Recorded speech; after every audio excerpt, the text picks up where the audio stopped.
सब तो पहला वचन है कि तुसी दाते हो, दाता देण वाले हो। साध संगत जी, इस संसार विच कोई बंदा किसी नूं देण वाला नहीं। सच वे बंदा भुलेखे भी तुरिया फिरदा है कि मैं किसी नूं रिजक देना खां, पर परमेश्वर ते आस्था रखण वाले, करतार ते भरोसा रखण वाले वो ये वचन करदे आ कि परमेश्वर है तां प्रेम स्वरूप। सच एवे सुधा प्रेम ही है। हाल असी बाणी च एक वचन असी मूल मंत्र च पढ़ने महाराज जी दे बारे कि करता पुरख, सारे पढ़ने वो करता है, सब नूं बनाउण वाला है। पर आसा की वार दी पहली पौड़ी विच सतगुरां ने जिथे करता दा जिक्र कीता है कि सब कुछ बनाउण वाले, करते किरत करन वाले वाहिगुरू जी ने, उथे नाल वचन कीता वो करते तो भी पहला उन्हां दा एक गुण होर है।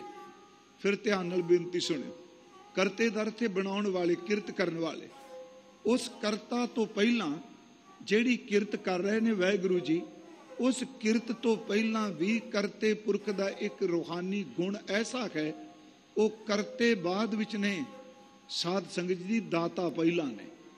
फिर अस इस बेनती नूं सुनियो, करते बाद विच ने, वो दाता पहला ने। असी जीवां दा जन्म बाद विच हुंदा है, पर याद रखियो साडे रिजक दा प्रबंध करते पुरख ने पहला ही कर दिता है। इसे करके सतगुरां ने करता तो पहला वाहिगुरू जी लई शब्द दाता वरत्या है। असी ये वचन पढ़ने खां कि आपी ने आप साजियो, आपी ने रचियो नाओ, दुई कुदरत साजिए, कर आसन डिठो चाओ। इस तो अगला वचन है दाता करता आप तू। फिर अर्ज सुनियो, पाठ असी रोज सुनने।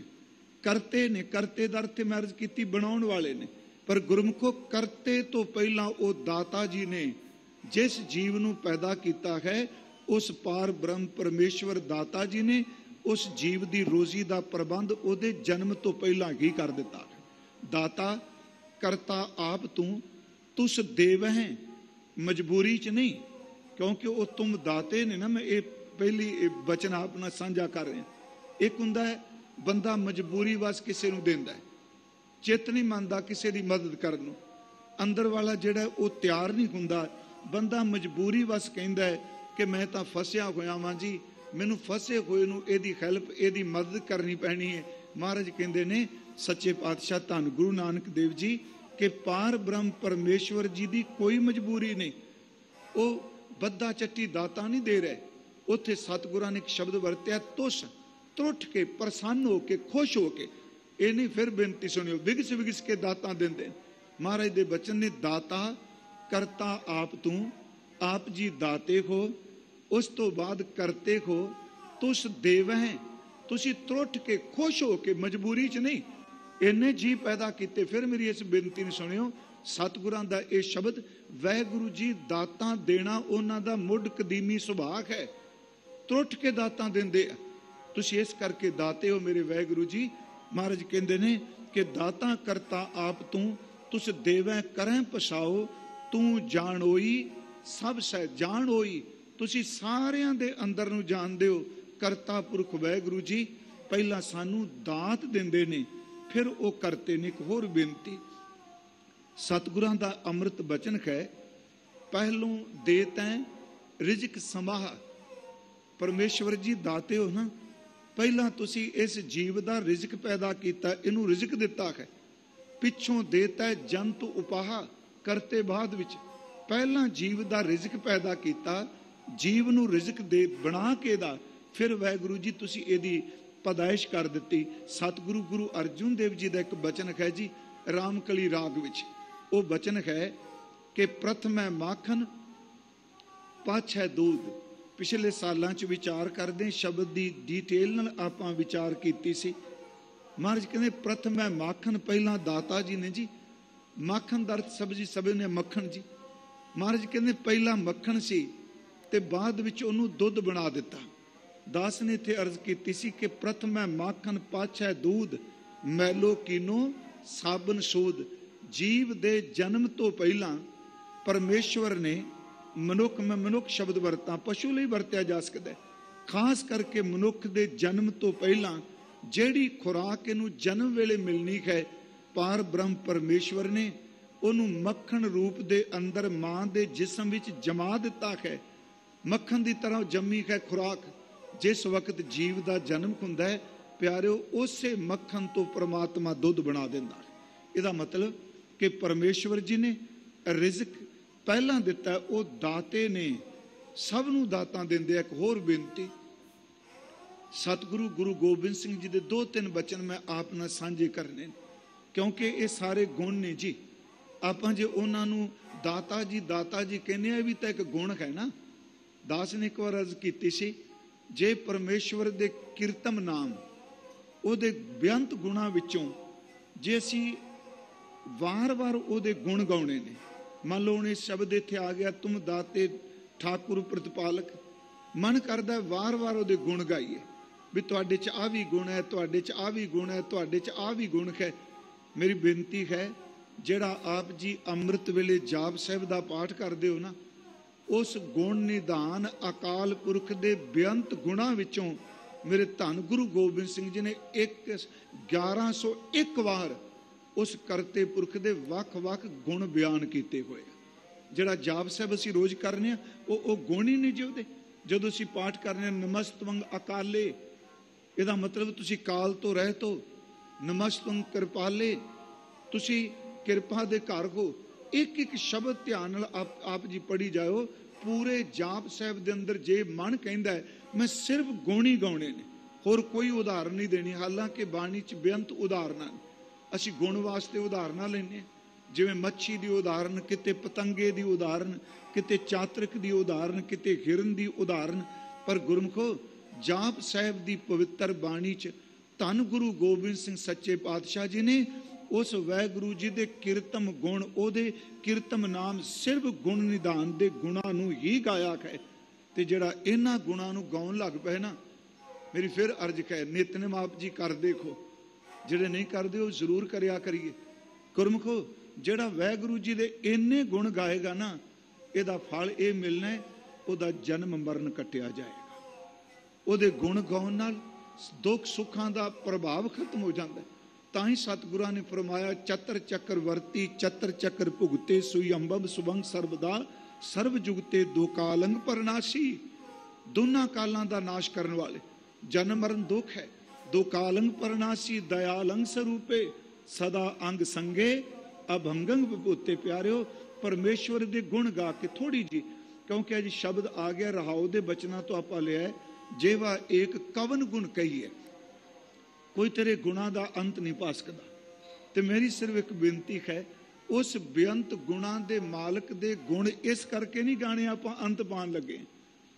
ਜਿਹੜਾ ਬੰਦਾ ਇਸ ਕਰਕੇ ਗੁਣ ਗਾ ਰਿਹਾ ਜੀ, ਮੈਂ ਗੁਣੀ ਨਿਧਾਨ ਦਾ ਅੰਤ ਪਾਣਾ, ਮੇਰੀ ਅਰਜ਼ ਹੈ, ਉਹ ਭੁਲੇਖੇ ਵੀ ਤੁਰਿਆ ਫਿਰਦਾ ਹੈ। ਪਰਮੇਸ਼ਵਰ ਜੀ ਤਾਂ ਹੋਰ ਅੱਗੇ ਤੋਂ ਅੱਗੇ ਨੇ। ਚਲੋ ਜਾਪ ਸਾਹਿਬ ਵਿੱਚੋਂ ਆਪਾਂ ਲੈ ਲਈਏ। ਪਹਿਲਾ ਸ਼ੰਤ ਅਸੀਂ ਪੜ੍ਹਨੇ ਕਿ ਚੱਕਰ ਚੇਨ ਅਰ ਬਰਨ ਜਾਤ ਅਰ ਪਾਤ ਨੇਨ, ਜੇ ਰੂਪ ਰੰਗ ਅਰ ਰੇਖ ਭੇਖ ਕੋ ਕਹਿ ਨ ਸਕਤ ਕੇ, ਅਚਲ ਮੂਰਤ ਅਨਭਉ ਪ੍ਰਕਾਸ਼ ਅਮਤੋਜ ਕੀਜੈ, ਕੋਟ ਇੰਦਰ ਇੰਦਰਾਨ ਸ਼ਾਹ ਸ਼ਹਾਨ ਗਣੀਜੈ, ਤਰਭਵਨ ਮਹੀਪ ਸੁਰ ਨਰ ਅਸੁਰ ਨੇਤ ਨੇਤ। ਇਹ ਬੇਨਤੀ ਸੁਣਿਓ ਫਿਰ, ਨੇਤ ਨੇਤ ਬਣ ਤ੍ਰਿਣ ਕਹਿਤ। ਉਸ ਦੇ ਗੁਣ ਨੇਤ ਸ਼ਬਦ ਵਰਤਿਆ ਹੈ। ਜਿਹੜਾ ਨੇਤ ਸ਼ਬਦ ਹੈ, ਹਾਲਾਂ ਭਾਈ ਗੁਰਦਾਸ ਸਾਹਿਬ ਜੀ ਨੇ ਵੀ ਬਚਨ ਵਰਤਿਆ, ਸਤਿਗੁਰਾਂ ਨੇ ਬਾਣੀ 'ਚ ਵਰਤਿਆ ਜੀ ਨੇਤ। ਵੇਖੋ, ਇਹਦਾ ਅਰਥ ਅਸਲ 'ਚ ਇੱਕ ਸ਼ਬਦ ਹੈ ਸੰਸਕ੍ਰਿਤ ਦਾ ਇਤੀ।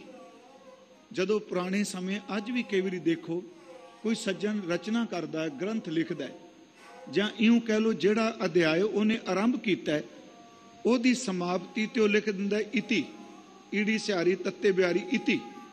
ਇਹਦਾ ਲਫ਼ਜ਼ੀ ਅਰਥ ਹੋ ਗਿਆ ਜੀ ਬਸ, ਮੁਕੰਮਲ ਹੋ ਗਿਆ, ਇਹ ਅਧਿਆਇ ਸੰਪੂਰਨ ਹੋ ਗਿਆ।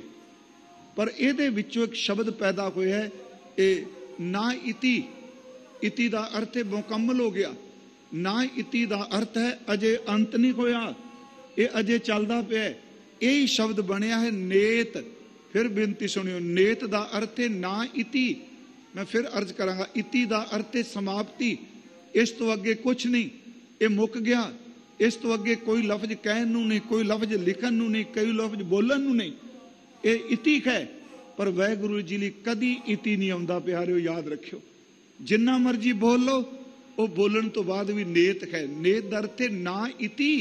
जो कुछ असी बोल चुके हाँ, जो कुछ असी लिख चुके हाँ, जो कुछ असी प्रचार चुके हाँ, वाहगुरु जी इति नहीं, वो नेत है कि पार ब्रह्म परमेश्वर के गुणों का कोई अंत पा ही नहीं सकता।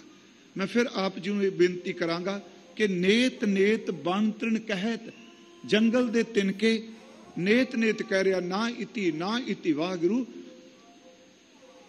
पौंटा साहब की धरती है, हवा का बुला चलता है ते पत्तियां दे खड़कन की आवाज़ आउंदी है ते दशमेश सतगुरु जी कह रहा कि ये जंगल दे तिनके, जंगल दे पत्ते, बनस्पति की जिहड़ी आवाज़ है, ये आवाज़ बोल के कह रही है नेत नेत ना इति ना इति, कि पार ब्रह्म परमेश्वर जी तुहाडे गुणां दा कोई अंत नहीं पा सकता। मेरी अर्ज है, फिर ध्यान नाल सुनियो, मैं शब्द दोहरान लगा। रहाओ दी तुक विच क्या है, जेवा एक कवन गुण कही है, बेसुमार बेअंत स्वामी तेरो अंत ना किनी लई है। पर उत्ते गुण दसदे पे कि तुम दाते ठाकुर प्रतिपालक नायक खसम हमारे, निमक निमक तुम ही प्रतिपालो हम बारिक तुमरे धारे। ये गुण दस भी दिते। सतगुरां ने किड्डी बख्शिश की। एदा मतलब एडी निर्माणता गुरमुखो, गुण दस के भी कहंदिया नहीं, तुसी फिर कहन तो बाहर खो। हुण इत्थे गुरुदेव ने फरमाया कि नेत नेत बन तृण कहत तब सर्ब नाम, तुहाडे मुकम्मल नाम नूं कोई बयान कर सकदा है? तब सर्ब नाम कथा कवन, कर्म नाम बरनत सुमत। चंगी सोझी वालियां ने, चंगी अकल वालियां ने, रूहानी पुरुषां ने वाहगुरु जी आप जी दे कर्म नामां दा वर्णन कीता है, पर तेरे पूरे नाम नूं तां कोई बयान कर ही नहीं सकदा। मेरी फिर अर्ज है कि फिर अस तुक त्यों लगा, तुसी दाते हो पहला गुण प्यारिओ। मेरा ख्याल ये सानू सब नू पल्ले बनना चाहिए कि परमेश्वर दा सब तो पहला शुक्र करिए कि वो दाता जी ने, उस दाते ने त्रुट के शरीर दे दिता, उस दाते ने त्रुट के अरोगता दे दी, उस दाता जी ने त्रुट के रिजक दे दिता। उस दात नूं मैं कल्ला रोटी नाल जोड़ के नहीं कर रहा, उस दाता जी ने इज्जत दे दी, उस दाता जी ने परिवार दे दिता, उस दाता जी ने सन्मान दे दिता। गुरमुखो दाते शब्द विच पूरियां दियां पूरियां दातां ही समा जांदियां। दाते शब्द का अर्थ केवल रिजक नहीं, केवल रोटी नहीं।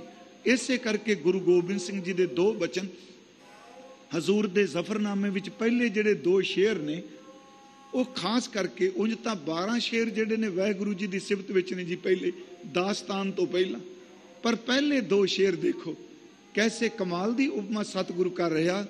कमाल ए करामात कायम करीम, ये भी गुरमुखो गुण जे वाहगुरु जी दे। कमाल ए करामात इहदा अर्थ है कि संबोधन वाहगुरु जी नूं कीता है, परमात्मा जी तुसी अलौकिक शक्तियां दा शिखर हो। फिर मैं लफ्ज दोहरान लगा, लौकिक नहीं अलौकिक। वाहगुरु जी तुसी अलौकिक शक्तियां दा, करामातां दा, अजमतां दा शिखर हो। कमाल ए करामात कायम, तुहाडा बहुत वड्डा गुण है, तुसी सदा रहना, तुहाडी कायमी नूं कोई चैलेंज नहीं कर सकदा, तुहाडे रुतबे नूं कोई खो नहीं सकदा, तुहाडी पदवी नूं कोई धक्के नाल जबरदस्ती तुहानूं हटा नहीं सकदा, तुसी सदा कायम हो। महाराज कहंदे कमाल ए करामात कायम करीम, तुसी बख्शिंद हो, ये तुहाडा गुण है, तुसी किरपा कर दिओ। कमाल ए करामात कायम करीम, रजा बख्श, तुसी बख्शिशां करन वाले हो, तुसी रहमतां करन वाले हो। रजा बख्श, राजिक, तुसी जीवां नूं रिज़क देण वाले हो। रिहाकुन, रिहाकुन दा अर्थ एक हुंदा है बंदी जिहड़ा जेल च पिया है, जिहदे पैरां संगल पए आ। एक हुंदी है रिहाई, इत्थे शब्द है रिहाकुन। वाहगुरु जी आप जी अलौकिक शक्तियां दा शिखर हो, कायम रहन वाले हो, किरपा करन वाले हो, सच एवे बख्शां करन वाले हो, रिज़क देण वाले हो। तुहाडे गुणां विच सब तो वड्डा गुण एक है कि जीव नूं वासना विच बद्धे होए नूं मुक्त करन वाले हो। कमाल ए करामात कायम करीम, रजा बख्श, राजिक, रिहाकुन, रहीम। तुसी रहमतां कर दिओ। ये पहला शेर है सच्ची सरकार दा। दूसरा बचन है अमां बख्श बख्शंदा ओ दस्तगीर। ये भी तुहाडे गुण ने वाहिगुरू जी। अमां बख्श, तुसी शरण विच रखण वाले हो, शरण पियां दी लाज रखण वाले हो। अमां बख्श बख्शंदा ओ दस्तगीर। दस्तगीर दा लफ्जी अर्थ हुंदा है जी हथ पकड़न वाला। तुसी शरण पियां दी इज्जत रखण वाले हो, लाज रखण वाले हो। वाहिगुरू जी तुसी बंदे दा हथ पकड़न वाले हो, धक्का मारन वाले नहीं। फिर इस शब्द नूं सुनियो, हथ कोई कोई पकड़दा हुंदा है, चेते रखियो हत्थां नाल धक्के मारन वाली बड़ी दुनिया मिलदी है, बड़ा फर्क है। वाहिगुरू जी दस्तगीर ने, दस्तगीर दा अर्थ हथ पकड़न वाले। महाराज कहंदे आमां बख्श बख्शंदा ओ दस्तगीर। रजा बख्श, तुसी रहमतां करन वाले हो, तुसी साडे ते बख्शां करदे पए हो। आमां बख्श बख्शंदा ओ दस्तगीर। खता बख्श, रोजी देहो दिल पजीर। खता बख्श, असी किन्ने गुनाह करने आ, तू गुनाह वेख के भी रोटी दई जाना, ये भी तां तेरा गुण है ना। खता बख्श, साडे गुनाह साडे जेड़े अवगन ने तुसी बख्शदे पए हो। खता बख्श, रोजी देहो दिल पजीर। ध्यान नाल सुनियो, दिल पजीर। तुसी ये नहीं कि हथ नाल रोटी दिओ ते मन विच जीव प्रति नफरत रखो ना। कई बारी बंदा चेहरे तो मुस्कुरांदा है, अंदर दी नफरत नहीं छड्डदा। बहुत गिनती च अंदर गंढ पक्की बन के रखदा है। महाराज कहंदे ना, तुसी असल च खता बख्श रोजी देहो दिल पजीर। जदों बंदे दा गुनाह बख्श दिंदे हो ते ओहदे औगन दी गंढ नूं अपने अंदर नहीं रखदे। इस बंदे ने आ गलती कीती, इस दे औगन नूं तुसीं वार-वार चितारदे नहीं। खता बख्श रोजी देहो, तुसी रिज़्क देंदे हो। दिल पजीर, तुसी गुनाह बख्श के दिलों प्यार कर देखो। तुसी सच्ची मुची औगन नहीं, ये गुण ने ओहदे कि दिलों प्यार कर दिओ। मैं बेनती करा, इत्थे सतगुरां ने पहला बचन कहा जी तुसी दाते हो, बस वही दाता है जी। बाकी तो सारे मंगतियां दे काफले ने, मंगतियां दे टोले ने। इस दुनिया च सिर्फ एक दाता वाहिगुरू है। आप जी पाठ कर दिओ दद्दा दाता, एक है दूजा कोई दाता है जी उहदे बराबर ना। जेड़ा बंदा किसे नूं भी कुछ देंदा पिया, वह भी चेते रखियो रब दे दर दा भिखारी है, वो दाता नहीं। सतगुरां ने फरमाया दद्दा दाता एक है, सबको देवनहार। सब नूं दे रहे ने, देंदा टोट ना आवी अगंत भरे भंडार। महाराज कहंदे आ कि देखो जगत भिखारी फिरत है, ये जगत सारा मंगता है जी। आप मंगते नहीं। मान लो असी सतगुरु दे दरबार च आउणे आ, इत्थे आके झोलियां अड के मंगने कि मालक जी सानू आ दातां बख्शो, साडी झोली च आ कुछ पाओ।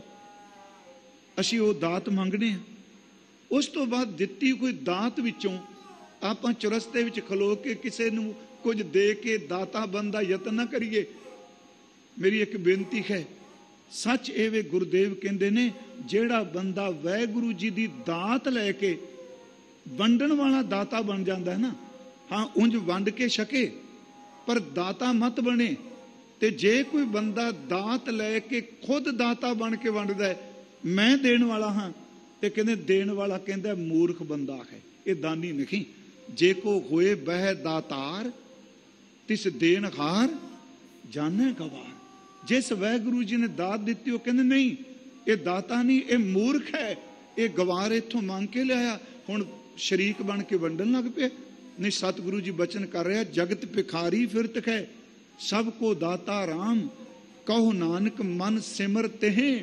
मेरे मना फिर ओनू सिमर जरा सब दियां झोलियां भरदा। कहो नानक मन सिमर तेहे पूर्ण होवे काम। बंदा किसे बंदे नू कुछ नहीं दे सकदा, चेते रखियो ओनू सिमर जरा सब नू देंदा पिया है।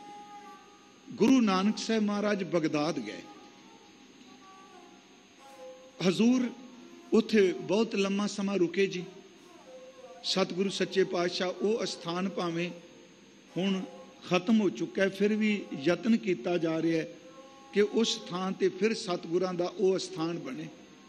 ਉਹਦੇ बिल्कुल नाल जिथे हजूर दा स्थान है बगदाद विच, ਉਹਦੇ नाल शेख बहलोल जिहड़ी ਉਹਦੀ कबर है, बहलोल दी कबर है। ते शेख बहलोल ਉਹ ਸੀ जिन्हें गुरु नानक साहब जी ਦੀਆਂ ਰਹਿਮਤਾਂ ਨੂੰ ਬਹੁਤ ਮਾਣਿਆ। ਜਦੋਂ ਹਜ਼ੂਰ ਅਰਬ ਵਿੱਚ ਗਏ, ਬਗਦਾਦ ਗਏ, ਇਸ ਬਾਰੇ ਕਿਹਾ ਜਾਂਦਾ ਹੈ, ਇਸ ਮੁਸਲਮਾਨ ਦਰਵੇਸ਼ ਨੇ ਹਜ਼ੂਰ ਦਾ ਕੀਰਤਨ ਸੁਣਿਆ। ਲੰਮਾ ਸਮਾਂ ਹਜ਼ੂਰ ਜੀ ਦੇ ਚਰਨ ਪਰਸੇ। ਜਿਸ ਵਕਤ ਹਜ਼ੂਰ ਸੱਚੇ ਪਾਤਸ਼ਾਹ ਜੀ ਆਉਣ ਲੱਗੇ ਤੇ ਬਹਿਲੋਲ ਨੇ ਬੇਨਤੀ ਕੀਤੀ ਕਿ ਮਹਾਰਾਜ ਸੱਚੇ ਪਾਤਸ਼ਾਹ ਜੀ, ਇੰਨੇ ਦਿਨ ਆਪ ਜੀ ਨੇ ਰਹਿਮਤਾਂ ਦਾ ਮੀਂਹ ਵਰਸਾਇਆ, ਮੇਰੇ ਮਾਰੂਥਲ ਹਿਰਦੇ ਵਿੱਚ ਆਪ ਜੀ ਨੇ ਸੱਚਮੁੱਚ ਖੇੜਾ ਪੈਦਾ ਕਰ ਦਿੱਤਾ। ਹੁਣ ਆਪ ਜੀ ਤੋਂ ਬਿਨਾਂ ਰਹਾਂਗਾ ਕਿਵੇਂ? ਸਤਿਗੁਰਾਂ ਨੇ ਬੜਾ ਪਿਆਰਾ ਉਪਦੇਸ਼ ਦਿੱਤਾ। ਕਹਿੰਦੇ ਅਸੀਂ ਕਿਤੇ ਵੀ ਨਹੀਂ ਗਏ। ਕਹਿੰਦੇ ਮਹਾਰਾਜ ਆਪ ਜਾਣ ਲੱਗੇ ਹੋ। ਕਹਿੰਦੇ ਨਹੀਂ ਨਹੀਂ, ਐਸਾ ਜਾਣਾ ਨਹੀਂ, ਅਸੀਂ ਕਿਤੇ ਨਹੀਂ ਗਏ, ਅਸੀਂ ਤੇਰੇ ਨਾਲ ਹਾਂ। ਕਹਿੰਦਾ ਮੈਂ ਸਮਝ ਨਹੀਂ ਰਿਹਾ। ਕਹਿਣ ਲੱਗੇ ਸਰੀਰਕ ਦੂਰੀ ਨੂੰ ਦੂਰੀ ਨਾ ਸਮਝੋ, ਦੂਰੀ ਉਦਣ ਪੈਂਦੀ ਹੈ ਜਿੱਦਣ ਰੱਬ ਦਾ ਨਾਮ ਭੁੱਲਦਾ ਹੈ, ਜਿੱਦਣ ਸ਼ਬਦ ਭੁੱਲ ਜਾਂਦਾ ਹੈ। ਤੁਸੀਂ ਸ਼ਬਦ ਨੂੰ ਕਮਾਓ, ਅਸੀਂ ਤੁਹਾਡੇ ਨਾਲ ਹਾਂ। ਮੈਂ ਇੱਕ ਹੋਰ ਉਦਾਹਰਨ ਦਿਆਂ। ਕੱਲ ਸਨਮਾਨਯੋਗ ਗਿਆਨੀ ਗੁਰਬਖਸ਼ ਸਿੰਘ ਗੁਲਸ਼ਨ ਜੀ ਵੀ ਹਜ਼ੂਰ ਦੇ ਦਰਬਾਰ ਦੀ ਸਿਫਤ ਕਰ ਰਹੇ ਸਨ। ਗੁਰੂ ਕਿਤੇ ਨਹੀਂ ਜਾਂਦਾ, ਸੱਚੇ ਵੀ। ਇੱਥੋਂ ਤੱਕ ਕਿਸੇ ਵਿਦਵਾਨ ਨੂੰ ਛੱਡੋ, ਗੁਰੂ ਗ੍ਰੰਥ ਸਾਹਿਬ ਜੀ ਦੇ ਭਰੋਸਾ ਕਰੋ ਗੁਰਮੁਖੋ, ਤੇ ਕਰਨਾ ਵੀ ਚਾਹੀਦਾ ਹੈ। ਜਦੋਂ ਧੰਨ ਗੁਰੂ ਰਾਮਦਾਸ ਜੀ ਨੇ ਪ੍ਰਭੁਰ ਪਿਆਨਾ ਕੀਤਾ ਨਾ ਜੀ, ਦੇਵਪੁਰੀ में गयो, ਭੱਟਾਂ ਨੇ ਕਿਹਾ ਹੈ, ਭੱਟ ਸਾਹਿਬ ਜੀ ਨੇ, ਮਹਾਰਾਜ ਅੱਜ ਦੀ ਸ਼ਬਦਾਵਲੀ ਚ ਜੋਤੀ ਜੋਤ ਸਮਾਏ। ਉਸ ਵਕਤ ਪਰਿਵਾਰਕ ਖਲਜਗਨ ਹੋਣ ਕਰਕੇ, ਖੇਦ ਹੋਣ ਕਰਕੇ ਬਾਬਾ ਪਿਰਥੀ ਚੰਦ ਜੀ ਨੇ ਇਹ ਵੀ ਕਿਹਾ ਸਤਿਗੁਰੂ ਗੁਰੂ ਰਾਮਦਾਸ ਜੀ ਲਈ ਵੀ ਉਹ ਇੰਨੀ ਜਲਦੀ ਕਿਵੇਂ ਚਲੇ ਗਏ। ਗੁਰੂ ਅਰਜਨ ਸਾਹਿਬ ਜੀ ਦੇ ਉੱਤੇ ਸਮਝੋ ਤਰਕ ਕਰਨ ਵਾਸਤੇ ਉਸ ਵਕਤ ਭੱਟਾਂ ਨੇ ਇਹ ਬਚਨ ਕਿਹਾ, ਇਹ ਨੋਟ ਕਰਿਓ, ਗੁਰੂ ਰਾਮਦਾਸ ਕਿਤੇ ਨਹੀਂ ਗਏ। ਹਰਬੰਸ ਜਗਤ ਜਦ ਸੰਚਰਿਓ, ਸੋ ਕਵਣ ਕਹਿ ਸ਼੍ਰੀ ਗੁਰੂ ਮੋਇਓ। ਫਿਰ ਇਸ ਬੇਨਤੀ ਨੂੰ ਸੁਣਿਓ, ਹਰਬੰਸ ਜਗਤ ਜਦ ਸੰਚਰਿਓ, ਸੋ ਕਵਣ ਕਹਿ ਸ਼੍ਰੀ ਗੁਰੂ ਮੋਇਓ। ਕੌਣ ਕਹਿੰਦਾ ਹੈ ਕਿ ਗੁਰੂ ਜੀ ਦੀ ਮੌਤ ਹੋ ਜਾਂਦੀ, ਗੁਰੂ ਜੀ ਚਲੇ ਗਏ? ਨਹੀਂ, ਧੰਨ ਗੁਰੂ ਰਾਮਦਾਸ ਅੱਜ ਵੀ ਰਹਿਮਤਾਂ ਪੈ ਵਰਸਾਉਂਦੇ। ਮੈਂ ਇੱਕ ਉਦਾਹਰਨ ਦੇਣ ਲੱਗਾ ਆਪ ਜੀ ਨੂੰ। ਇੱਥੇ ਗੁਰਮੁਖ ਪਿਆਰੇ ਆਏ, ਸ਼੍ਰੀਮਾਨ ਭਾਈ ਵੀਰ ਸਿੰਘ ਨੇ ਲਿਖਿਆ ਉਹਨਾਂ ਬਾਰੇ, ਸ਼ਾਲੋਨੇ ਵਾਲੇ ਸੰਤ, ਗਵਾਲੀਅਰ ਦੇ ਨਜ਼ਦੀਕ ਦੇ ਕਿਤੇ ਰਹਿਣ ਵਾਲੇ ਸਨ ਜੀ। ਉਹ ਸਤਿਗੁਰੂ ਦੇ ਦਰਬਾਰ ਚਾਹੇ ਤੇ ਸੱਚ ਜੇ ਇਸ ਘਰ ਵਿੱਚ ਇਕੱਲੇ ਸਿੱਖ ਹੀ ਨਹੀਂ, ਵੈਸੇ ਸਿੱਖ ਦੇ ਘਰ ਪੈਦਾ ਹੋਏ ਤਾਂ ਇਹ ਗੱਲ ਚੇਤੇ ਰੱਖਿਓ, ਸਿੱਖੀ ਪਿਤਾ ਪੁਰਖੀ ਨਹੀਂ। ਪਿਤਾ ਪੁਰਖੀ ਦਾ ਅਰਥ ਹੋ ਸਕਦਾ ਕਈ ਐਸੇ ਨੇ ਜਿਨ੍ਹਾਂ ਦੇ ਬਾਪ ਦਾਦੇ ਸਿੱਖ ਨਹੀਂ ਸਨ, ਕਿੰਨੇ ਕਿੰਨੇ ਅੱਗੇ ਨਿਕਲ ਗਏ ਜੀ, ਬੜੀਆਂ ਸੇਵਾਵਾਂ ਕੀਤੀਆਂ ਉਹਨਾਂ ਨੇ ਸਿੱਖ ਬਣ ਕੇ। ਹਾਂ, ਪਿਤਾ ਪੁਰਖੀ ਹੋਵੇ, ਘਰ ਵਿੱਚ ਰਹੇ, ਖਾਨਦਾਨ ਵਿੱਚ ਪੀੜ੍ਹੀ ਦਰ ਪੀੜ੍ਹੀ ਚੱਲੇ ਤੇ ਮੁਬਾਰਕ। ਸਿੱਖੀ ਜਾਤ ਪੁਰਖੀ ਨਹੀਂ, ਪਿਤਾ ਪੁਰਖੀ ਨਹੀਂ। ਇਹ ਤਾਂ ਗੁਰੂ ਦੀ ਰਹਿਮਤ ਹੈ। ਜਿਸ ਦੇ ਸਿਰ ਤੇ ਹੱਥ ਰੱਖ ਲੈ, ਉਹਦਾ ਪਹਿਲੀ ਜਾਤ ਕੀ, ਜਨਮ ਕੀ, ਕਿਹੜੀ ਬਰਾਦਰੀ, ਸਭ ਕੁਝ ਖਤਮ ਕਰ ਦਿੰਦਾ। ਆਪਣੀ ਰਹਿਮਤ ਰੂਹਾਨੀ ਜੀਵਨ ਬਖਸ਼ ਦਿੰਦਾ ਹੈ। ਉਹ ਇੱਥੇ ਆਏ। ਜਿਹੜਾ ਬੰਦਾ ਕਿਸੇ ਵੀ ਧਰਮ ਦਾ, ਮੈਂ ਵੇਖੋ ਬੇਨਤੀ ਕਰਨਾ, ਕਿਉਂਕਿ ਦਰਬਾਰ ਸਾਹਿਬ ਅਸੀਂ ਸਤਿਗੁਰਾਂ ਦੇ ਪੁਰਬ ਕਰਕੇ ਵੀ ਸਿਫਤ ਕਰ ਰਹੇ ਹਾਂ। ਕਿੰਨੇ ਸੰਸਾਰ ਦੇ ਲੋਕ ਆਉਂਦੇ ਪਏ, ਜਿਨ੍ਹਾਂ ਨੂੰ ਪੰਜਾਬੀ ਨਹੀਂ ਆਉਂਦੀ ਉਹ ਵੀ ਆ ਰਹੇ ਆ, ਜਿਨ੍ਹਾਂ ਨੂੰ ਗੁਰਬਾਣੀ ਦੀ ਸਮਝ ਨਹੀਂ ਉਹ ਵੀ ਆ ਰਹੇ ਆ। ਪਰ ਤੁਸੀਂ ਦੇਖਦੇ ਹੋ ਪ੍ਰਕਰਮਾਂ ਵਿੱਚ ਕਿਤੇ ਕੋਈ ਗੋਰਾ ਬੈਠਾ ਹੁੰਦਾ, ਕੋਈ ਹੋਰ ਬੈਠਾ ਹੁੰਦਾ। ਕਿਉਂ? ਅਸਲ 'ਚ ਮੇਰੀ ਬੇਨਤੀ ਜੇ, ਰੂਹਾਨੀਅਤ ਦੇ ਕਿਹੜੇ ਲਫ਼ਜ਼ ਹੁੰਦੇ ਆ? ਰੂਹਾਨੀਅਤ ਕਿਹੜੇ ਲਫ਼ਜ਼ਾਂ ਨਾਲ ਸਮਝੀ ਜਾਂਦੀ ਹੈ? ਇਹ ਤਾਂ ਅੰਦਰ ਦਾ ਅਨੁਭਵ ਹੈ। ਚਾਹੇ ਗੋਰਾ ਹੈ, ਚਾਹੇ ਕਾਲਾ ਹੈ, ਚਾਹੇ ਮੁਸਲਮਾਨ ਹੈ, ਚਾਹੇ ਹਿੰਦੂ ਹੈ, ਈਸਾਈ ਹੈ, ਮੁਸਾਈ ਹੈ। ਪਿਆਰਿਓ, ਜਿਸ ਅੰਦਰ ਦੇ ਸ਼ਬਦ ਦੀ ਜਾਗ ਲੱਗ ਗਈ, ਜਿਹੜਾ ਅੰਦਰ ਰੂਹਾਨੀ ਤੌਰ ਤੇ ਜੀਵਨ ਲੱਗ ਪਿਆ, ਜਦੋਂ ਇਸ ਪ੍ਰਕਰਮਾਂ ਵਿੱਚ ਆਏਗਾ ਨਾ, ਉਹਦਾ ਅੰਦਰ ਰਸ ਨਾਲ ਭਰ ਜਾਏਗਾ, ਕਿਉਂਕਿ ਉਹ ਰਸਾਂ ਦੇ ਸੋਮੇ ਵਿੱਚ ਆ ਪਹੁੰਚਿਆ ਹੈ। ਮੇਰੀ ਫਿਰ ਅਰਜ਼ ਕੇ ਨੂੰ ਮੈਂ ਰਿਪੀਟ ਕਰ ਲੱਗਾ, ਕਿਉਂ? ਉਹ ਅੰਦਰੋਂ ਚੱਲਿਆ ਹੋਇਆ। ਇੱਥੇ ਗੁਰੂ ਰਾਮਦਾਸ ਦੀਆਂ ਰਹਿਮਤਾਂ ਵਰਸਦੀਆਂ ਨੇ। ਉਹ ਕਰਮਕਾਂਡੀ ਸਾਧੂ ਸਨ ਜੀ, ਦਰਬਾਰ ਸਾਹਿਬ ਆਏ, ਸ਼ਬਦ ਤਾਂ ਜਪਦੇ ਸਨ, ਕਿਸੇ ਹੋਰ ਮਤ ਦਾ ਵੀ ਹੋਵੇ, ਅੰਦਰ ਜਾਗਿਆ ਹੋਇਆ ਸੀ। ਜਦੋਂ ਹਰਮੰਦਰ ਸਾਹਿਬ ਆਏ, ਦਰਬਾਰ ਸਾਹਿਬ ਜੀ, ਉਹਨਾਂ ਕੀਰਤਨ ਸੁਣਿਆ, ਇੰਨੇ ਟਿਕ ਕੇ ਬੈਠ ਗਏ, ਪਤਾ ਹੀ ਨਹੀਂ ਲੱਗਾ ਸਮਾਂ ਕਦੋਂ ਲੰਘ ਗਿਆ। ਅੰਦਰ ਰਸ ਨਾਲ ਭਰਿਆ ਗਿਆ, ਸੁਰਤ ਬਿਲਕੁਲ ਇਕੱਠੀ ਹੋਈ, ਨਸ ਨਾਲ ਭਰਪੂਰ ਹੋਏ। ਜਦੋਂ ਬਾਹਰ ਨਿਕਲੇ, ਇੱਕ ਸ਼ਬਦ ਸਾਰਿਆਂ ਨੂੰ ਕਹਿੰਦੇ ਸਨ, कहते सन अरे यहाँ पर बहुत पीर आए, पैगंबर आए, अवतार आए, संत आए, साधु आए, शब्द बड़े वर्तने। कहने लगे आए, उपदेश किया, वो चले गए, आए चले गए।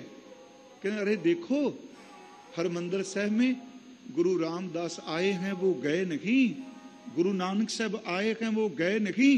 गुरु नानक साहब कीर्तन का रूप धारण करके सदा ਲਈ यहाँ बैठ गए।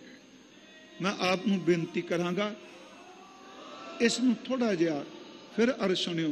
ਆਪਾਂ ਲਫ਼ਜ਼ ਇੱਕੋ ਹੀ ਦਾਤਾ ਲਿਆ ਜੇ, अर्थ मैं सारे ये कर जाऊंगा क्योंकि कतक के महीने की व्याख्या भी करनी है। महाराज सच्चे पातशाह जी जदों बगदाद गए, इनू शब्द की चिनग लग गई। ये उत्ते ही प्रोफैसर पूरन सिंह हुणा ने एक लेख लिखिया सी, चुप प्रीत दा शहनशाह व्यापारी, पढ़न वाला है वो। स्नोबर्ड्स लिखिया सी, ये डॉक्टर कृपाल सिंह हवाला दिंदे आ कि उत्थे एक शिलालेख सी कि गुरु नानक साहब जी तो बाद शेख बहलोल 60 सर्दियां उत्थे बैठा रहा जिथे सतगुरां ने उहदे ते रहमत कीती सी। 60 सर्दियां दा मतलब 60 साल। मैं आपनूं बेनती कर लगा सिर्फ दाते दी, अंदरों बादशाह होने का संबंध बाहर दे पदार्थां नाल नहीं। ये मत समझिए कि बाहर दी पातशाही होवेगी, बाहर दा राज पाक हुंदा है, बाहर दे लोग हुंदे तां बंदा बादशाह हुंदा है। नहीं प्यारिओ, बाहरों पार्टियां लीरां भी होण, अंदर रब दी बख्शिश वर्दी होवे, बंदा कखां दी कुल्ली विच बैठा भी धरती दा राजा हुंदा है। ये सच है। महाराज जी ने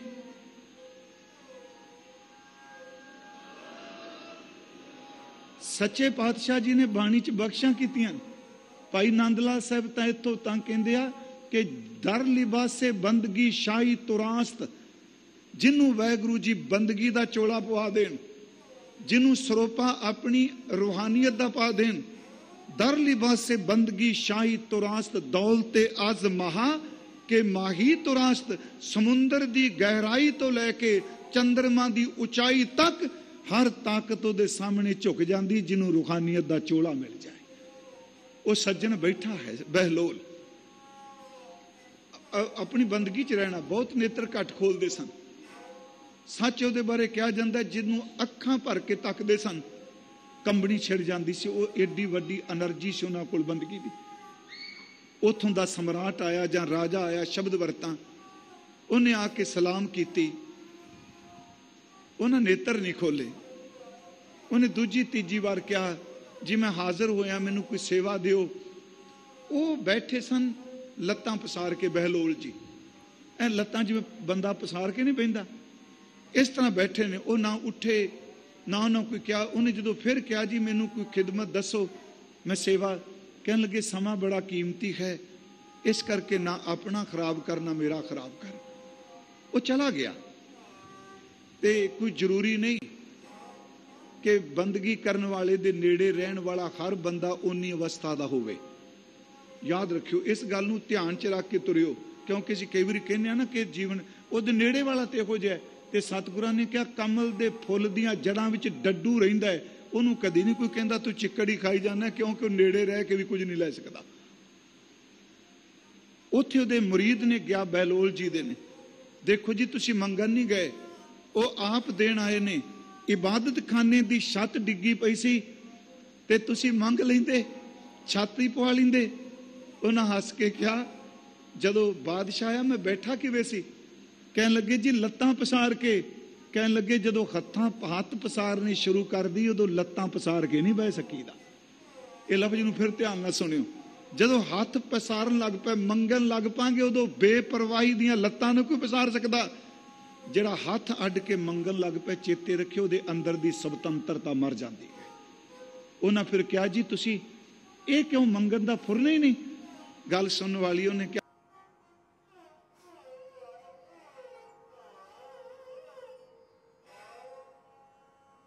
बहलोल ने, प्रिंसीपल सतबीर सिंह लिखते हैं, उन्हें क्या बस एक दाता आया सी झोली भर के चला गया, उदों बाद किसी वाल वेखण नूं जी कोई नहीं करता।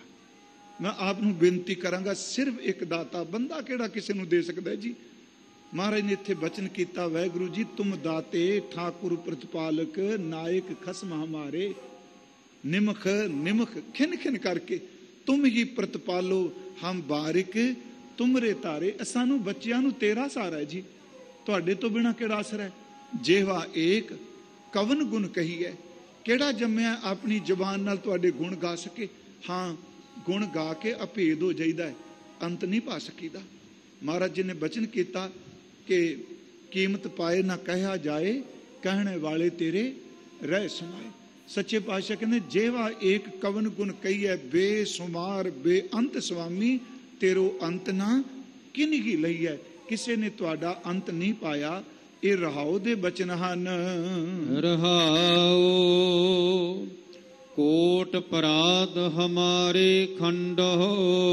तुहाडे बेअंत गुणा च जिथे दाते हो, जिथे खसम हो, जिथे नायक हो, ठाकुर हो, तुहाडे बेअंत गुणा विच सब तो वड्डा गुण ये वे, उन्हें साडे सवास नहीं जिन्ने असीं जिंदगी च गुनाह कीते होए, उन्हें साडी उम्र दे मिनट नहीं जिन्ने असीं पाप करी बैठे हैं। कोट अपराध हमारे खंडो, हमारे दर ते साडे, कोट दर थे करोड़ां, अपराध दर तुसीं समझदे हो कि साडे करोड़ां कीते होए अपराध वाहिगुरू जी खंडन करदे ने, वो खत्म करने वाले खाना। अनेक विधि समझावो। फिर बड़े कृपालू ने, अनेक विधि अनेकां तरीकिਆਂ नाल तुसीं सुमत देंदे हो। फिर बेनती करोड़ां कीते होए गुनाह तुसीं इन्हां दा खंडन कर दिंदे हो, टुकड़े टुकड़े कर दिंदे हो। अनेकां तरीकिਆਂ नाल सानू जीवन जुगत जीवन जीन दा तरीका समझांदे हो।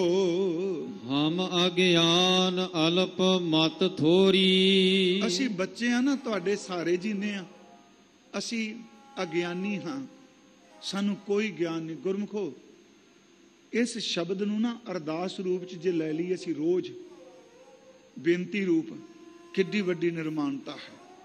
हम अज्ञान अल्प मत थोरी, असी अज्ञानी हाँ, सानू कोई ज्ञान नहीं, साडी बुद्धि तुच्छ तो तुच्छ है, निक्की तो निक्की बुद्धि साडे कोल अल्प मत है, तुच्छ बुद्धि है। पर वाहिगुरू जी असी अज्ञानता नाल भरे स्वीकार दे खां अल्प बुद्धि खां। तुम आपन बिरद रखावो। तुम आपन बिरद रखावो। बिरद दा अर्थ है सुभाअ। असी भुल जाने हाँ, तुसी साडे गुनाह माफ कर देंदे हो। साडी तुच्छ बुद्धि है, बंदा एक गलती करे, दो गलतियां करे, तीन करे, बंदा खिज जाता नहीं। इत्थे महाराज कहते ने हम अज्ञान अल्प मत थोरी, तुम आपन बिरद रखावो। तुसी साडियां गलतियां नहीं देखदे, तुसी अपने सुभाअ नूं नहीं त्यागदे, बख्शी जांदे हो। ये तुहाडा बिरद है, तुहाडा मुढ़ कदीमा सुभाअ है, तुसी जीव ते बख्शिश कर दे हो। तुमरी शरण तुम्हारी आसा। वाहिगुरू जी सानू तां आप जी दी शरण है जी, होर किसे दी शरण विच असीं कित्थे जाना है। सानू आस भी तुहाडे ते है, बाकी सारा संसार निराश करदा है, तुसी साडी आस पूरी कर दिओ, तुसी साडे ते रहमतां कर दे हो। तुम ही सज्जन सोहेले। तुसी साडे सज्जन हो। ये लफ्ज़ थोड़ा ध्यान नाल गुरमुखो सुनियो। तुमरी शरण तुम्हारी आसा, आप जी दी शरण तुहाडी आस, तुम ही सज्जन सुहेले। सुहेले दा लफ्जी अर्थ हुंदा जी सुख देण वाला। इत्थे याद रखियो दुनिया दे सज्जनां विच बहु गिनती दुहेलियां दी है, सुहेले नहीं। दुहेले ने दुख देण वाले ने, पर वाहिगुरू जी तुसी ऐसे सज्जन हो, सुहेले हो, तुसी सानू सुख देंदे हो, कदी दुख नहीं दिता, तुसी रहमत करदे हो। दुनिया दे सज्जन मैं फिर बेनती करांगा, सतगुरां दा एक बचन कह, नानक दुनिया कैसी होई सालक मित न रहो कोई, भाई बंदी हेत चुकाया दुनिया कारण दीन गवाया। इत्थे दुखेले सज्जन मिलणगे, दुख करेट पैदा करने वाले सज्जन मिलणगे। याद रखियो वाहिगुरू सुहेले सज्जन ने, सुख देने वाले ने। सतगुरु जी इत्थे बख्शिश कर रहे, तुमरी शरण तुम्हारी आसा, तुम ही सज्जन ਸੁਹੇਲੇ ਤੁਸੀਂ ਸੁਖ ਦੇਣ ਵਾਲੇ ਸੱਜਣ ਹੋ। ਰਾਖੋ ਰਾਖਨਹਾਰ ਦਇਆਲਾ।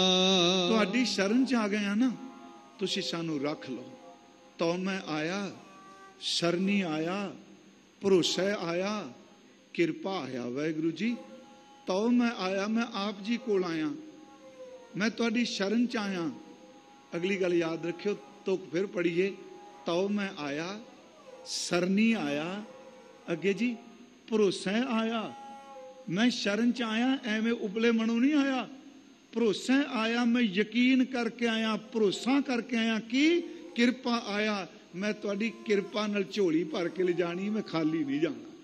ਵਾਹਿਗੁਰੂ ਕਿੱਡਾ ਵੱਡਾ ਭਰੋਸਾ ਹੈ ਜੀ। ਤਉ ਮੈਂ ਆਇਆ, ਸਰਨੀ ਆਇਆ, ਭਰੋਸਾ ਆਇਆ, ਕਿਰਪਾ ਆਇਆ। ਜਿਉਂ ਭਾਵ ਹੈ ਤੂੰ ਰਾਖੋ ਸੁਆਮੀ। ਜਿਵੇਂ ਤੁਹਾਨੂੰ ਚੰਗਾ ਲੱਗਦਾ, ਬਾਹਰ ਬਿਠਾਓ, ਅੰਦਰ ਬਿਠਾਓ।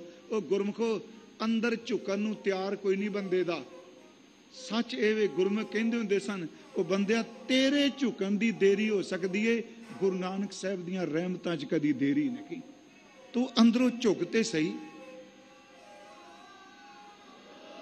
ਇੱਕ ਹੋਰ ਬੇਨਤੀ ਕਰਾਂ, ਦੁਨੀਆਦਾਰ ਪਦਾਰਥੀ ਲੋਕਾਂ ਅੱਗੇ ਝੁਕਾਂਗੇ ਤਾਂ ਮੂੰਹ ਪੀਲਾ ਹੋਵੇਗਾ। ਜਦੋਂ ਬੰਦਾ ਤੁਰ ਅੰਦਰੋਂ ਗੁਰੂ ਅੱਗੇ ਝੁਕ ਜਾਂਦਾ, ਇਹਦੇ ਉੱਤੇ ਨਾਮ ਦੀ ਲਾਲੀ ਚੜ ਜਾਂਦੀ ਹੈ। ਸਾਹਿਬ ਸੱਚੇ ਪਾਤਸ਼ਾਹ ਮਹਾਰਾਜ ਕਹਿੰਦੇ ਨੇ, ਤੁਮ ਹੀ ਸੱਜਣ ਸੁਹੇਲੇ ਰਾਖੋ ਰਾਖਣਹਾਰ ਦਿਆਲਾ।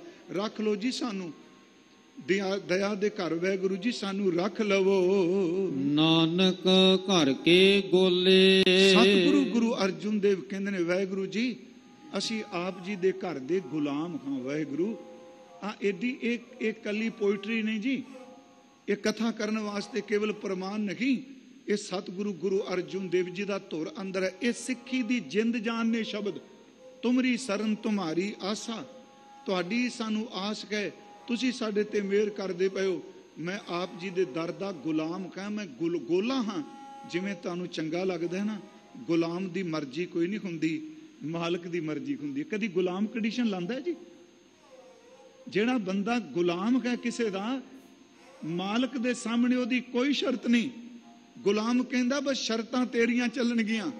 ਗੁਲਾਮ ਕਹਿੰਦਾ ਜਿੱਥੇ ਰੱਖੋਗੇ ਉੱਥੇ ਰਹਾਂਗਾ। ਗੁਲਾਮ ਕਹਿੰਦਾ ਜੋ ਦਿਓਗੇ ਉਹ ਪਹਿਨਾਂਗਾ, ਜੋ ਖਾਣ ਨੂੰ ਦਿਓਗੇ ਖਾਂਗਾ, ਜੋ ਜਿੱਥੇ ਰੱਖੋਗੇ ਜੋ ਬੋਲੋਗੇ ਮੈਨੂੰ ਸਵੀਕਾਰ ਹੈ। ਯਾਦ ਰੱਖਿਓ, ਗੁਲਾਮ ਦਾ ਆਪਣਾ ਕੁਛ ਨਹੀਂ ਹੁੰਦਾ, ਮਾਲਕ ਦਾ ਹੁੰਦਾ ਹੈ। ਸਤਿਗੁਰੂ ਗੁਰੂ ਅਰਜੁਨ ਦੇਵ ਕਹਿੰਦੇ ਸੀ ਤੁਹਾਡੇ ਦਰ ਦੇ ਗੁਲਾਮ ਹਾਂ, ਬਸ ਜਿੱਥੇ ਮਰਜ਼ੀ ਰੱਖੋ। ਇਹ ਸੀ ਅੱਜ ਦੇ ਇਸ ਬਚਨ ਦੀ ਵਿਚਾਰ, ਜੋ ਅੱਜ ਮਹੀਨਾ ਆਰੰਭ ਹੋਇਆ ਜੀ। ਇਹਦੇ ਅੱਖਰੀ ਅਰਥ ਵੀ ਜ਼ਰੂਰੀ ਨਹੀਂ ਜੀ, ਜੋ ਇਸ ਅਸਥਾਨ ਦੀ ਮਰਿਆਦਾ ਹੈ। ਇੱਕ ਤਾਂ ਬੇਨਤੀ ਕਰਾਂ, 12 ਮਾਹ ਮਾਂਝ ਜਿੱਥੇ ਆਪ ਜੀ ਬੈਠੇ ਹੋ, ਇਹ ਦੀਵਾਨ ਸਥਾਨ ਹੈ ਜੀ। ਬਾਹਰ ਮੰਜੀ ਸਾਹਿਬ ਹੈ, ਆਪ ਜੀ ਬਾਹਰ ਨਿਕਲਦੇ ਹੋ, ਲਿਖਿਆ ਹੋਇਆ ਨਾ ਇੱਥੇ ਜੀ, ਧਿਆਨ ਨਾਲ ਵੇਖਿਓ। ਇਹ ਉਹ ਮੰਜੀ ਸਾਹਿਬ ਆ, ਖੱਬੇ ਹੱਥ ਜਦੋਂ ਜਾਣੇ ਆ, ਆਉਂਦਿਆਂ ਸੱਜੇ ਹੱਥ ਜਿੱਥੇ ਗੁਰਦੁਆਰਾ ਸਾਹਿਬ ਬਣਾ ਦਿੱਤਾ ਗਿਆ, ਉੱਥੇ ਲਿਖਿਆ ਹੋਇਆ ਹੈ ਕਿ ਇਸ ਅਸਥਾਨ ਤੇ ਗੁਰੂ ਅਰਜੁਨ ਦੇਵ ਜੀ ਨੇ 12 ਮਾਹ ਉਚਾਰਨ ਕੀਤਾ। ਇਹ ਮੰਜੀ ਸਾਹਿਬ ਉਹ ਹੈ। ਸਤਿਗੁਰਾਂ ਨੇ 12 ਮਾਹ ਮਾਝ ਰਾਗ ਵਿੱਚ ਉਚਾਰਨ ਕੀਤਾ, ਤੇ ਧੰਨ ਗੁਰੂ ਨਾਨਕ ਦੇਵ ਜੀ ਨੇ 12 ਮਾਹ ਤੁਖਾਰੀ ਰਾਗ ਵਿੱਚ ਉਚਾਰਨ ਕੀਤਾ। ਉਹੀ ਸਾਡਾ ਪੁਰਾਤਨ ਜਨਮ ਜਾਂ ਸਾਡੀਆਂ ਜਨਮ ਸਾਖੀਆਂ ਕਹਿੰਦੀਆਂ ਨੇ ਕਿ ਜਿਹੜਾ 12 ਮਾਹ ਤੁਖਾਰੀ ਹੈ, ਇਹ ਸਤਿਗੁਰਾਂ ਨੇ ਕਰਤਾਰਪੁਰ ਜੋਤੀ ਜੋਤ ਸਮਾਉਣ ਤੋਂ ਪਹਿਲਾਂ ਉਚਾਰਨ ਕੀਤਾ। ਉਹ ਸਮੇਂ ਉਚਾਰਨ ਕੀਤਾ ਜੀ, ਸਮਝੋ। ਅੰਤਲੀ ਰਚਨਾ ਸਾਖੀਕਾਰ ਕਹਿੰਦੇ। ਇਹ 12 ਮਾਹ ਜਿਹੜਾ ਆਪਾਂ ਸੁਣਿਆ ਹੈ, ਅੱਜ ਕੱਤਕ ਦਾ ਮਹੀਨਾ ਆਰੰਭ ਹੋਇਆ। ਸਤਿਗੁਰੂ ਅੱਜ ਇਹ ਗੱਲ ਸਾਨੂੰ ਸਮਝਾਉਂਦੇ ਪਏ ਆ, ਤੇ ਉਹ ਸਮਝਣੀ ਚਾਹੀਦੀ ਹੈ।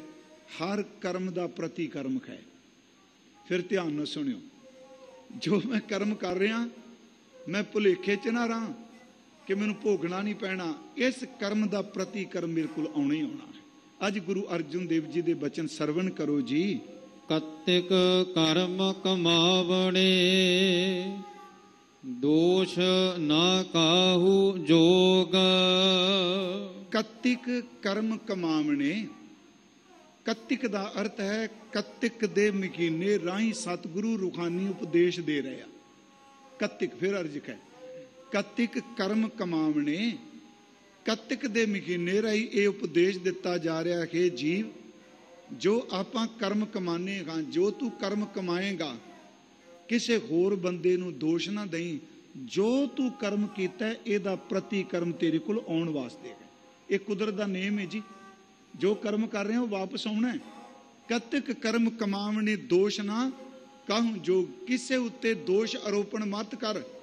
ਜੋ ਤੂੰ ਕਰਮ ਕੀਤੇ ਨੇ ਉਹ ਕਰਮਾਂ ਨੂੰ ਤੈਨੂੰ ਹੀ ਭੋਗਣਾ ਪੈਣਾ ਹੈ। ਪਰਮੇਸ਼ਰ ਤੇ ਭੁੱਲਿਆ ਵਿਆਪਨ ਸਭੇ ਰੋਗ। ਹੁਣ ਕਰਮ ਦਾ ਪ੍ਰਤੀ ਕਰਮ ਕੀ ਹੋਇਆ, ਇਸ ਨੂੰ ਫਿਰ ਧਿਆਨ ਨਾਲ ਬੇਨਤੀ ਸੁਣਿਓ। ਮੈਂ ਲਫ਼ਜ਼ ਵਰਤ ਰਿਹਾ ਕਰਮ ਦਾ ਪ੍ਰਤੀ ਕਰਮ ਹੈ। ਜੋ ਕਰਮ ਮੈਂ ਕਰ ਰਿਹਾ ਉਹਦਾ ਫਲ ਮਿਲੇਗਾ। ਸਿੱਧੇ ਲਫ਼ਜ਼ ਕਹਾਂ ਕਿ ਪੁੰਨੀ ਪਾਪੀ ਆਖਣ ਨਾਹੇ, ਕਰ ਕਰ ਕਰਨਾ ਲਿਖ ਲੈ ਜਾਓ, ਆਪੇ ਬੀਜ ਆਪੇ ਹੀ ਖਾਓ, ਨਾਨਕ ਹੁਕਮੀ ਆਵੋ ਜਾਓ। ਜੇਹਾ ਬੀਜੈ ਸੋ ਬੀਜਿਆ ਕਰਮ ਹੈ। ਲੂਣੇ ਦਰ ਥੇ ਵੱਢਣਾ ਪ੍ਰਤੀ ਕਰਮ ਹੈ। ਜੋ ਬੀਜੈ ਉਹ ਵੱਢਣਾ ਪੈਣਾ। ਜੇਹਾ ਬੀਜੈ ਸੋ ਲੂਣਾ ਕਰਮਾ ਸੰਦੜਾ ਖੇਤ। ਜਾਂ ਸਤਿਗੁਰੂ ਦੇ ਇਹ ਬਚਨ ਕਿ ਲੋੜੈ ਦਾਖ ਬਜੂਰੀਆਂ। ਬਾਬਾ ਫਰੀਦ ਸਾਹਿਬ ਜੀ, ਕਿੱਕਰ ਬੀਜੈ ਜੱਟ, ਹੰਡਾ ਉਨ ਕਤਾਏ ਦਾ ਪੈਦਾ ਲੋੜੈ ਪੱਠ। ਤੂੰ ਬੰਦਿਆ ਬੀਜ ਦਾ ਕਿੱਕਰ ਪਿਆ ਹੈ ਜ਼ਿਮੀਦਾਰਾ ਜੱਟਾ, ਤੇ ਚਾਹਨਾ ਵੀ ਮੈਂ ਜੋ ਬੀਜਿਆ ਹੈ ਇਹਦਾ ਪ੍ਰਤੀ ਕਰਮ, ਬੀਜ ਕਰਮ ਹੈ ਨਾ, ਇਹਦਾ ਪ੍ਰਤੀ ਕਰਮ ਮੈਨੂੰ ਬਜ਼ੂਰ ਦੀਆਂ ਦਾਖਾਂ ਮਿਲ ਜਾਣ। ਨਹੀਂ ਨਹੀਂ, ਜੇ ਕਿੱਕਰ ਦਾ ਬੀਜ ਬੀਜਿਆ ਸਮਾਂ ਲੱਗਦਾ ਹੈ। ਯਾਦ ਰੱਖਿਓ, ਜਿੱਦਣ ਬੀਜ ਬੀਜਿਆ ਜਾਂਦਾ ਬੀਜ ਨੂੰ ਤਾਂ ਕਦੇ ਕੰਡੇ ਹੁੰਦੇ ਨਹੀਂ ਜੀ। ਕਿੱਕਰ ਦੇ ਬੀਜ ਨੂੰ ਕਦੀ ਕੰਡੇ ਦੇਖਿਆ? ਉਹਨੂੰ ਹੱਥ ਤੇ ਮਲੀ ਜਾਓ ਤੇ ਬਿਲਕੁਲ ਚੁੱਭਦਾ ਨਹੀਂ। ਜਦੋਂ ਬੰਦਾ ਕਰਮ ਕਰਦਾ ਹੰਕਾਰ 'ਚ, ਉਦੋਂ ਕੰਡੇ ਮਹਿਸੂਸ ਨਹੀਂ ਹੁੰਦੇ। ਜਦੋਂ ਕਰਮ ਕਰਕੇ ਬੀਜ ਦਿੰਦਾ ਹੈ, ਫਿਰ ਸਮਾਂ ਕਰਕੇ ਵੇਟ ਕਰੇ ਬੰਦਾ, ਕਿਉਂਕਿ ਉਸ ਬੀਜੇ ਹੋਏ ਬੀਜ ਨੇ ਇੱਕ ਦਿਨ ਕੰਡੇ ਬਣ ਕੇ ਸਾਹਮਣੇ ਆਉਣਾ। ਕਰਮ ਦਾ ਪ੍ਰਤੀ ਕਰਮ ਹੈ ਜੀ, ਸਿੱਧੀ ਜੀ ਗੱਲ। ਮਹਾਰਾਜ ਜੀ ਨੇ ਇਹ ਬਖਸ਼ਿਸ਼ ਕੀਤੀ, ਕਹਿਣ ਲੱਗੇ ਲੋੜੈ ਦਾਖ ਬਜੂਰੀਆਂ, ਕਿੱਕਰ ਬੀਜੈ ਜੱਟ। ਕਿੱਕਰ ਬੀਜ ਕੇ ਇਹਦਾ ਪ੍ਰਤੀ ਕਰਮ ਮਤ ਸਮਝ ਕੇ ਮੈਨੂੰ ਦਾਖਾਂ ਮਿਲਣਗੀਆਂ। ਤੇ ਮਹਾਰਾਜ ਕਹਿੰਦੇ ਖੰਡ ਹੈ ਉਨ ਕਤਾਏ ਦਾ ਪੈਦਾ ਲੋੜ ਹੈ ਪੱਟ। ਕੱਤ ਦਾ ਉਨ ਪਿਆ ਹੈ ਤੇ ਉਨ ਕਦੀ ਰੇਸ਼ਮ ਬੰਦੀ ਦੇਖੀ ਹੈ ਜੀ? ਮੈਂ ਸਿੱਧੇ ਹੋਰ ਲਫ਼ਜ਼ ਵਰਤਾਂ ਕਿ ਜੇ ਮੰਨ ਲਓ ਕੱਤ ਦੇ ਆਪਾਂ ਸੂਤ ਪਏ ਆ, ਸੂਤ ਕਦੀ ਰੇਸ਼ਮ ਬੰਦਾ ਦੇਖਿਆ? ਜੋ ਮੈਂ ਕਰਮ ਕੀਤਾ ਪਿਆਰਿਓ ਯਾਦ ਰੱਖੋ ਉਹ ਪ੍ਰਤੀ ਕਰਮ ਹੋਵੇਗਾ। ਇਸੇ ਕਰਕੇ ਗੁਰੂਦੇਵ ਜੀ ਨੇ ਕਿਹਾ ਕਿ ਦੱਦੈ ਦੋਸ਼ ਨਾ ਦਿਉ ਕਿਸੈ, ਦੱਦੈ ਦੋਸ਼ ਨਾ ਦਿਉ ਕਿਸੈ, ਦੋਸ਼ ਕਰਮਾਂ ਆਪਣਿਆਂ। ਜੋ ਮੈਂ ਕੀਆ ਸੋ ਮੈਂ ਪਾਇਆ। ਮੈਂ ਕਹਿੰਦਾ ਇਹ ਵੀ ਬੰਦਾ ਬਣ ਜਾ, ਜੋ ਮੈਂ ਕੀਤਾ ਸਵੀਕਾਰ ਕਰ ਲੈ। ਜੋ ਮੈਂ ਕੀਆ ਸੋ ਮੈਂ ਪਾਇਆ, ਦੋਸ਼ ਨਾ ਦੀਜੈ ਅਵਰ ਜਨਮ। ਇੱਕ ਨਿੱਕੀ ਜੀ ਘਟਨਾ ਆਪਣਾ ਸਾਂਝੀ ਕਰਨਾ ਹੈ, ਤਾਂ ਹੌਲੀ ਜੀ ਕਹਾਣੀ ਹੈ ਜੀ ਕਿਸੇ ਬਣਾਈ। ਗੱਲ ਸਮਝਣ ਲਈ ਕਰਮ ਪ੍ਰਤੀ ਕਰਮ ਹੈ। ਪਲੀਜ਼ ਬਖਸ਼ ਦਿਆ ਜੇ ਵੀ, ਜੇ ਹੌਲੀ ਜੀ ਵੀ ਲੱਗੇ ਤਾਂ। ਕਹਿੰਦੇ ਕੋਈ ਬੰਦਾ ਦਫ਼ਤਰ 'ਚ ਗਿਆ, ਇੱਕ ਵਾਰ ਅਰਜ਼ ਕੀਤੀ ਸੀ, ਤੇ ਉਹਦਾ ਮਾਲਕ ਬੌਸ ਜਿਹੜਾ ਸੀ ਗੁੱਸੇ ਸੀ, ਉਹਨੂੰ ਝਿੜਕ ਦਿੱਤਾ ਜੀ, ਉਹਦੇ ਤੇ ਹੱਥ ਚੁੱਕ ਦਿੱਤਾ ਆਪਣੇ ਨੌਕਰ ਤੇ। ਕਰਮ ਹੋ ਗਿਆ ਨਾ ਜੀ, ਉਹਨੇ ਮਾਰ ਦਿੱਤਾ ਜਾਂ ਭੈੜਾ ਬੋਲਿਆ। ਉਹ ਕਰਮ ਜਿਹੜਾ ਉਸ ਬੰਦੇ ਦੇ ਅੰਦਰ ਅੱਗ ਬਣ ਗਿਆ ਜਿਹਨੂੰ ਭੈੜਾ ਬੋਲਿਆ। ਉਹ ਆਇਆ ਆਪਣੇ ਘਰ, ਉਹਨੇ ਆਪਣੀ ਘਰ ਵਾਲੀ ਨੂੰ ਭੈੜਾ ਬੋਲ ਦਿੱਤਾ, ਹੱਥ ਚੁੱਕ ਲਿਆ। ਦੇਖੋ ਕਰਮ ਕਿਵੇਂ ਚੱਲਦਾ ਹੈ। ਉਹਨੂੰ ਭੈੜਾ ਬੋਲਿਆ, ਹੁਣ ਉਹਨੇ ਵਿਚਾਰੀ ਨੂੰ, ਉਹਨੂੰ ਤੇ ਕੀ ਕਹਿਣਾ ਸੀ, ਸਾਈਂ ਨੂੰ, ਆਪਣੇ ਖਸਮ ਨੂੰ ਜਾਂ ਪਤੀ ਨੂੰ। ਉਹਦਾ ਬੱਚਾ ਵੱਡਾ ਆਇਆ, ਉਹਨੇ ਉਹਨੂੰ ਕੁੱਟ ਦਿੱਤਾ। ਖਿਜੀ ਪਈ ਸੀ, ਉਹਨੂੰ ਕੁੱਟ ਦਿੱਤਾ। ਹੁਣ ਵੱਡੇ ਨੇ ਮਾਂ ਅੱਗੇ ਕੀ ਕਰਨਾ ਸੀ, ਉਹਨੇ ਛੋਟਾ ਘਰ ਵੜਿਆ, ਉਹਨੂੰ ਕੁੱਟ ਦਿੱਤਾ। ਹੁਣ ਛੋਟਾ ਜਿਹੜਾ ਸਭ ਤੋਂ ਸੀ, ਉਹ ਕਿਸੇ ਨੂੰ ਨਹੀਂ ਸੀ ਕਹਿ ਸਕਦਾ, ਉਹ ਬਾਹਰ ਨਿਕਲ ਗਿਆ ਜੀ ਰੋਂਦਾ, ਤੇ ਬੂਹੇ ਅੱਗੇ ਕੁੱਤਾ ਸੁੱਤਾ ਸੀ। ਬੂਹੇ ਅੱਗੇ ਕੁੱਤਾ ਪਿਆ, ਉਹਨੂੰ ਹੋਰ ਕੁਝ ਨਾ ਸੁਝਿਆ, ਉਹਨੇ ਕੁੱਤੇ ਦੇ ਉੱਤੇ ਆਪਣੇ ਉਹਦੇ ਮੂੰਹ ਤੇ ਪੂਰੇ ਜ਼ੋਰ ਨਾਲ ਪੈਰ ਮਾਰਿਆ। ਕੁੱਤਾ ਉੱਠ ਪਿਆ, ਬੱਚਾ ਤਾਂ ਅੰਦਰ ਵੜ ਗਿਆ। ਕੁੱਤਾ ਜਿਹੜਾ ਉੱਠਿਆ, ਉਹਨੇ ਵੇਖਿਆ ਸਾਹਮਣੇ ਇੱਕ ਬੰਦਾ ਤੁਰਿਆ ਆਉਂਦਾ। ਮੰਗੈ ਅੰਮ੍ਰਿਤ ਵੇਖੋ ਇਹ ਨਿਆਉ। ਇਹ ਕਦੀ ਹੋ ਸਕਦਾ ਜ਼ਹਿਰ ਬੀਜ ਕੇ ਬੰਦਾ ਕਿ ਮੈਨੂੰ ਅੰਮ੍ਰਿਤ ਮਿਲੇ? ਇੱਥੇ ਸਤਿਗੁਰੂ ਕਹਿੰਦੇ ਕੱਤਕ ਦੇ ਮਹੀਨੇ ਰਾਹੀਂ ਕਹਿੰਦੇ ਨੇ ਕਿਸੇ ਤੇ ਦੋਸ਼ ਮਤ ਦੇ। ਕੱਤਕ ਕਰਮ ਕਮਾਵਣੇ ਦੋਸ਼ ਨਾ ਕਾਹੂ ਜੋਗ। ਕਰਮ ਕੀ ਕੀਤਾ? ਸਿਮਰਨ ਭੁੱਲ ਗਿਆ। ਇਹਦਾ ਪ੍ਰਤੀਕਰਮ ਕੀ ਹੋਇਆ? ਇਹਨੂੰ ਜਨਮਾਂ ਜਨਮਾਂ ਦਾ ਵਿਛੋੜਾ ਪੈ ਗਿਆ। ਇਹ ਪ੍ਰਤੀਕਰਮ ਹੈ ਨਾ। ਕੱਤਕ ਕਰਮ ਕਮਾਵਣੇ ਦੋਸ਼ ਨਾ ਕਾਹੂ ਜੋਗ। ਪਰਮੇਸ਼ਰ ਤੇ ਭੁੱਲਿਆ ਵਿਆਪਨ ਸਭੇ ਰੋਗ। ਸਾਰੀਆਂ ਬਿਮਾਰੀਆਂ, ਸਾਰੇ ਦੁੱਖ ਉਸ ਬੰਦੇ ਨੂੰ ਆ ਚੰਬੜੇ ਜਿਨਨੇ ਇਹ ਕਰਮ ਕਰ ਬੈਠਾ ਵਾਹਿਗੁਰੂ ਜੀ ਨੂੰ ਵਿਸਾਰਨ ਦਾ।